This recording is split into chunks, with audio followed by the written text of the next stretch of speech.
Ooh, we are less than 5 days away from the start of the 2024 NFL season, where the Baltimore Ravens travel to Kansas City to take on the Chiefs. And with this upcoming game, the Baltimore Ravens have released their first unofficial depth chart. Now, there will not be that many surprises when it comes to who is the starter and who is the backup. So as of right now, I am just going to talk about who the starters are. I'm not going to jump into the backups because it really does not matter. The depth is not really there when it comes to the offensive side of the ball. So we're strictly going to stick to the starters. Now, mind you, with the preparation for the game on Thursday, the Ravens could slightly alter their plans on offense, especially with the offensive line going into the season. This could be a ploy because John Harbaugh thinks that letting out what his starting five is for the offensive line is going to determine the game and is going to surprise anyone, because outside of Tyler Linderbaum and Ronnie Stanley, the Chiefs can look over the preseason tape and say, you know what, any one of these guys are going to be the starters. We know what to prepare for. And if you really want to be honest,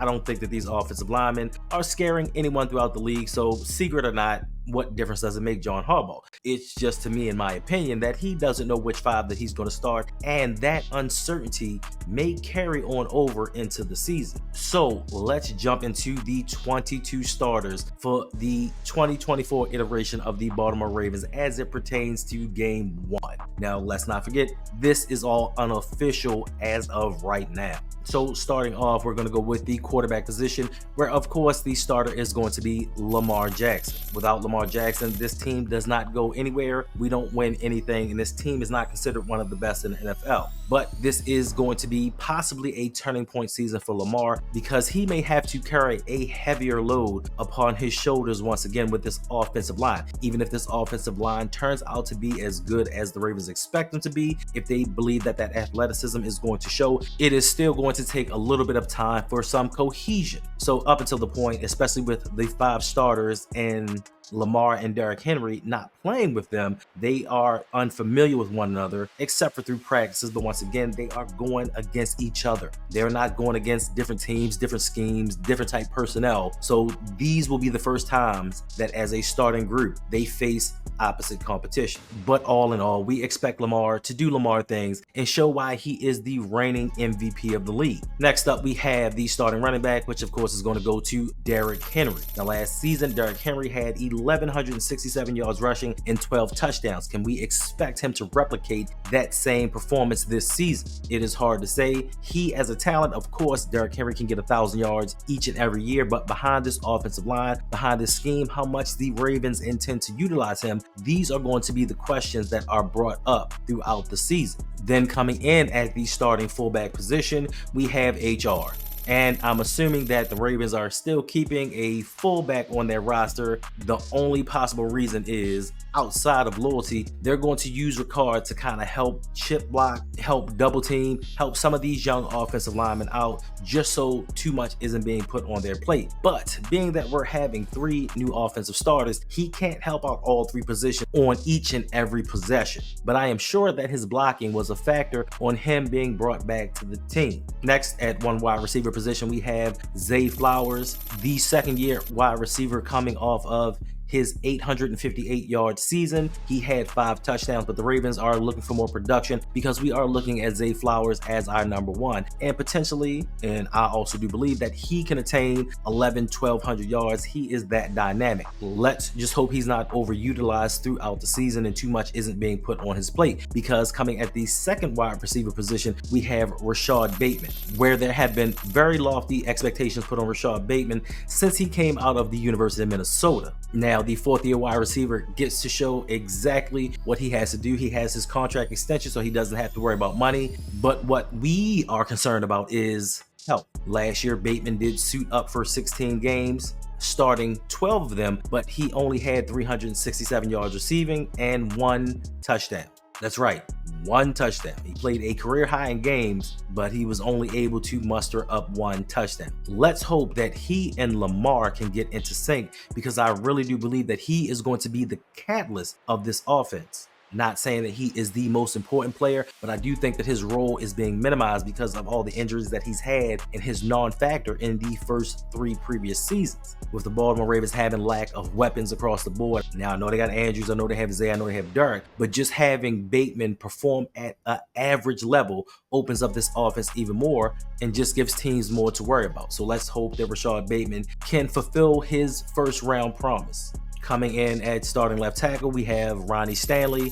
Whether you love him or you hate him, he is the best option that we have at left tackle. Last season, Ronnie Stanley played 13 games. They rotated him in and out, trying to keep him fresh, but apparently Ronnie Stanley is in the best shape of his life because he is playing for a contract. Whether it is with the Ravens next season or someone else, Ronnie Stanley is playing for his football life. Is he, after this season, going to be a starting left tackle in the league, or is he going to be a rotational player on some other team? We don't know. But for this season right here, we need him to be a little bit in between from the Ronnie Stanley he was last year and his all-pro form. I don't think Ronnie's going to be able to get back to his all-pro form, but he doesn't have to. He just has to be a suitable left tackle. Now, the only problem here is if Ronnie Stanley goes down, there is no legitimate backup behind him because Josh Jones is rated 2nd on the depth chart, and we saw what he had to offer during the preseason, which was predominantly nothing. It's just like Josh Jones was sitting in his chair right here talking to you guys, just watching guys zip past him. So if Ronnie Stanley goes down, we are in trouble.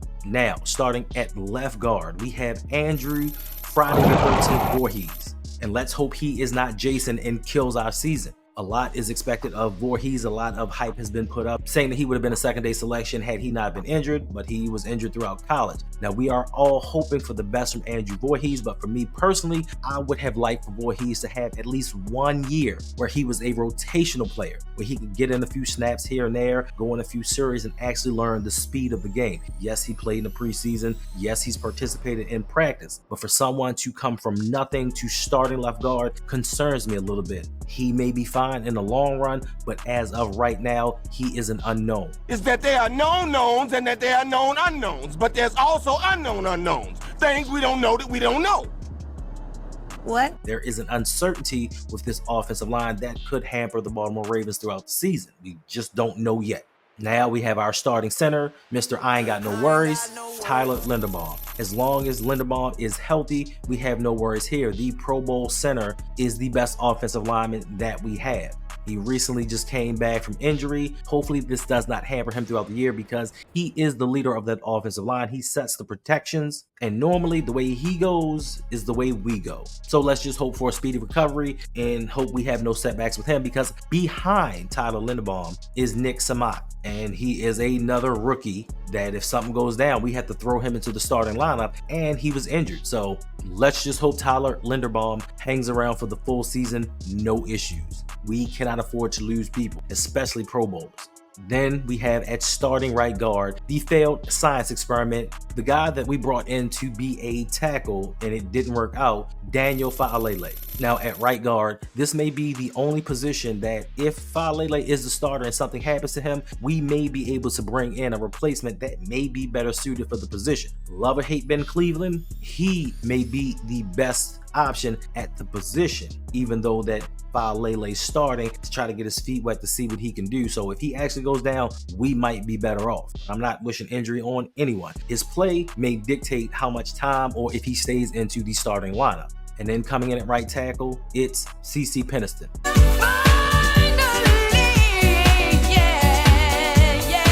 I mean, it's Pat McCarty.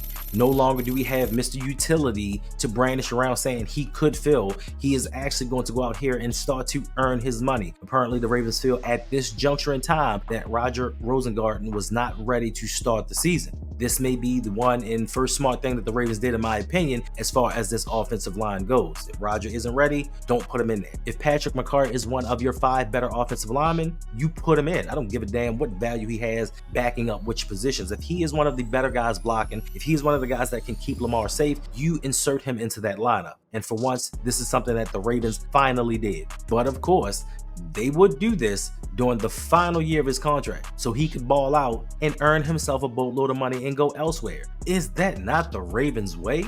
You finally get some production out of a player before he leaves. Now we head over to the starting 11 for the defense, and of course you are going to get no surprises here. We all expected this. There was maybe one slight omission, but depending upon how you look at the play, it's not a mission at all. It's just the better player actually went out the spot. But we are going to start with all-world Justin Madubuike at defensive tackle, 13 sacks last year, $98 million contract. Let's hope he continues to ascend and do the things that he does and disrupts the passing game as well as the run game. We're going to need him without that proven edge on the team, and hopefully he can get double-digit sacks. I'm not expecting him to get 13, but hopefully he can get somewhere around it, because we are honestly going to need him this season, especially with our defensive coordinator being gone and running a whole new scheme. He is going to be the one that we need to apply that pressure up front.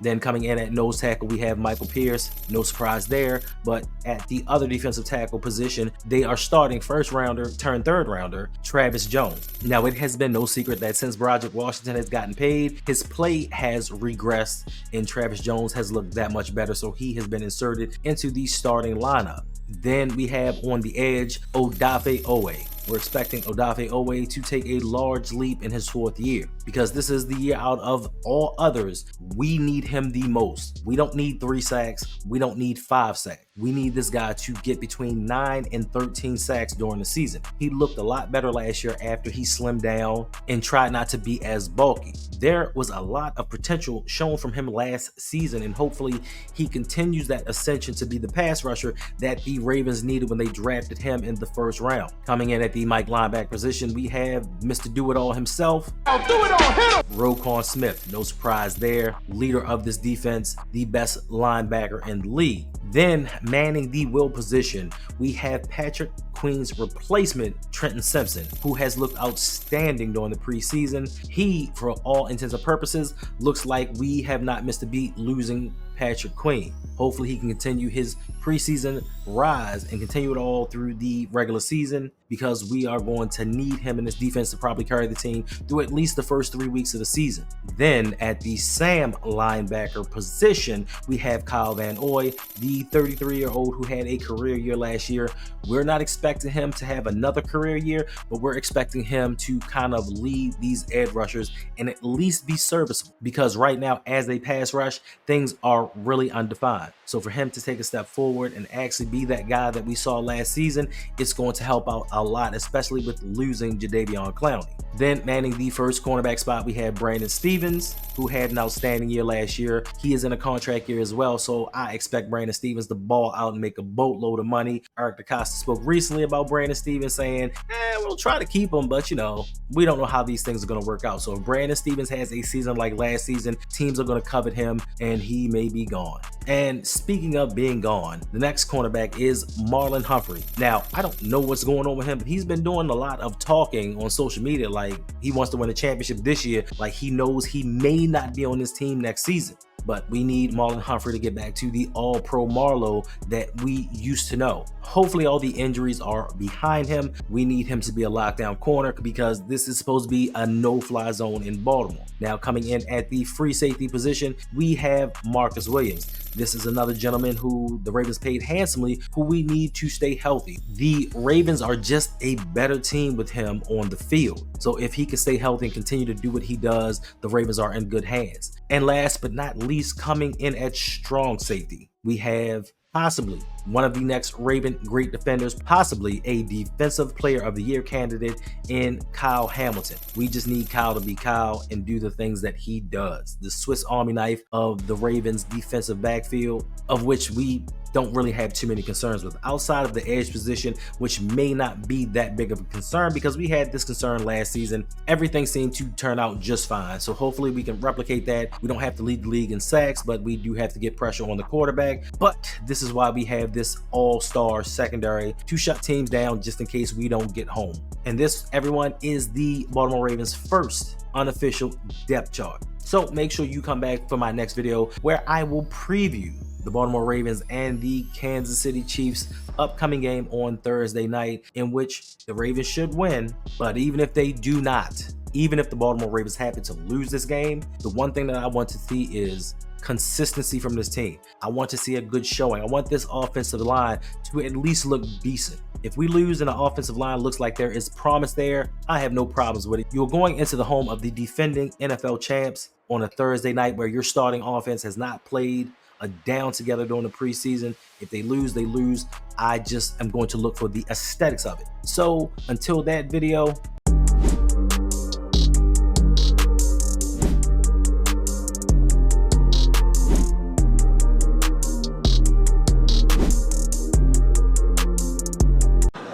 nah, man, I'm cool.